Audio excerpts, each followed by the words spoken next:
Hello traders and welcome to the 3-day weekend edition. My name's Dez here at Grok Trade.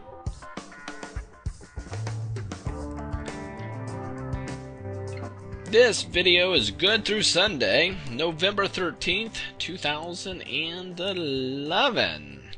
And first and foremost, I want to extend a sincere appreciation to all the veterans out there.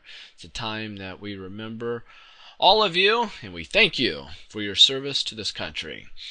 And getting on to some information on the markets, we've had some the euro is in big trouble, Italy in huge trouble, dwarfing what we were seeing in Portugal and Greece.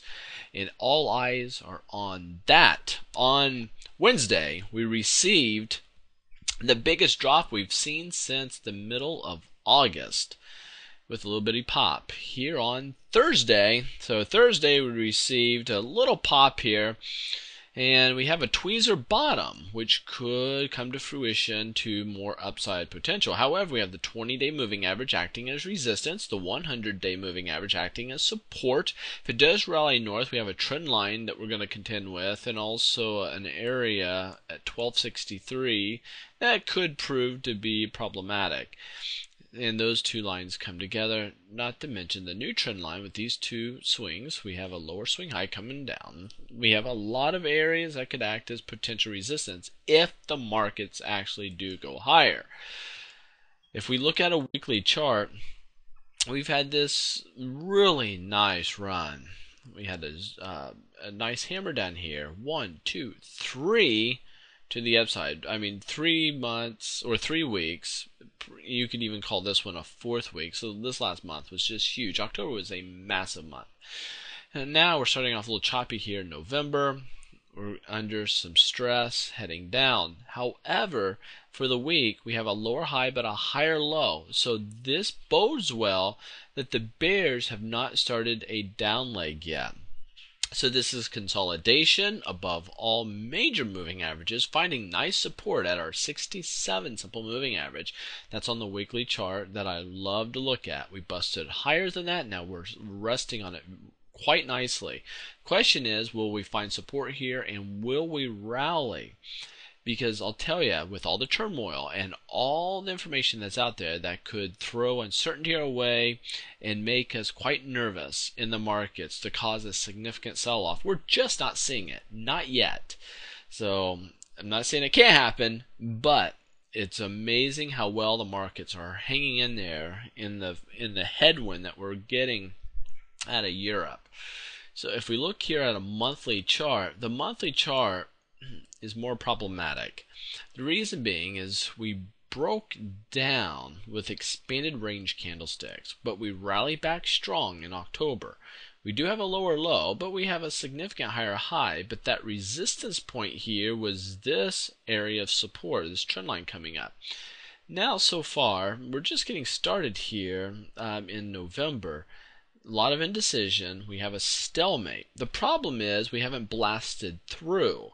Because of this, on the monthly chart that we're looking at here, there could be a lot of people wringing their hands thinking, I'm just not too confident that we're going to see follow through to the upside. So you might start to see individuals pull their money out of the markets. In doing so, you could start to see a sell-off ensue. Now, if I look over here at the NASDAQ, we're starting off on the monthly chart.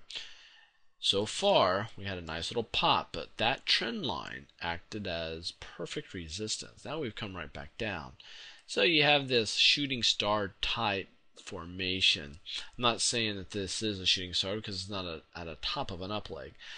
But we ran up, touched it, and dropped so far for the month. On the weekly chart, we had this nice run, but the 67-week moving average is acting as support. So we're building a high base that could be bullish to the upside, but we have significant resistance at 2,800.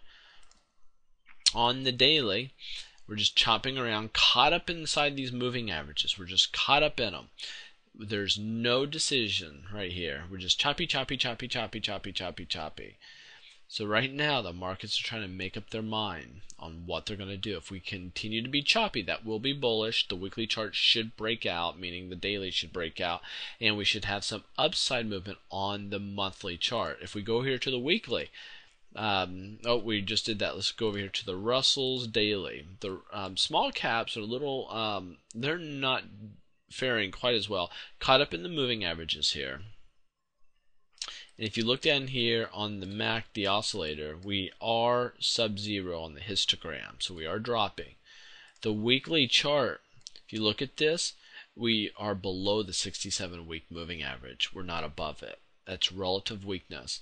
And even though we're building a high base or even a bullish pennant, we really need to see small caps get some wind in its sails to get moving. Much like the NASDAQ on the monthly chart, lower high, higher low, we're dojied out, but we ran up, up, up, up, up, and have come back down. If I go over here to the banks, watching this one quite closely, this is the monthly chart on the banks. Really nothing taking place on the monthly. The weekly, we popped up, up, up, up, up, up, up, up, and sideways. So the weekly chart not doing too bad, well below the 67 here. So relatively weak. If I go here to the daily, the problem with the daily is we had this nice trend line. Support, we broke support on Wednesday. On Thursday, we stayed below it. So the markets are in real trouble as far as the banks are concerned. And if the banks start to fall out of bed and drop, woe to the rest of the markets. We're below the 100-day moving average. We have the 20-day moving average acting as support. So we are pinched. We're looking for decisive direction. But right now, this is more bearish than it is bullish. Alright, we're at FinViz here, looking at the sector groups, and if we go to the 1 week, the one huge warning that I want to show everybody for the week is the damage that the financials have taken. They're down 2.8% for the week. This is going the wrong way. We had some strength that we were building on for the month, but now this is contracting, it's heading down. On the 3-month, the only one in the red is financials. Remember, the markets are only as strong as the financials, and this can serve to be a big problem to the markets. If you look here on the 6 months, financials down 20%. So if they're down this much, I'd like to start to see them rubber band back, but instead, I'm still seeing them taking on some heat, and that is an issue. Now, I'm going to be teaching a class here in Vegas, and I'm going to the Traders Expo. So my daily videos, there will not be any morning videos. So no morning videos for next week. And my afternoon videos will be later than usual due to the time difference and because I'll be teaching classes. The website, I really thought it was going to be done this week, but it's not. It's amazing how much goes into starting a new website on a new server with new things. So that's all in the works. Stay tuned. I'll make sure everyone stays abreast to the very latest. And for all those that are part of the V newsletter, thank you for being premium subscribers.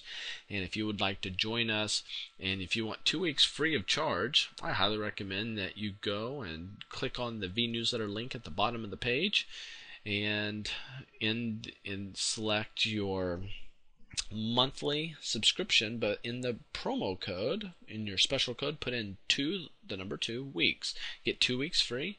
Try it out for yourself. All I ask is if you make enough money to buy the annual subscription in your first 2 weeks, that you do so.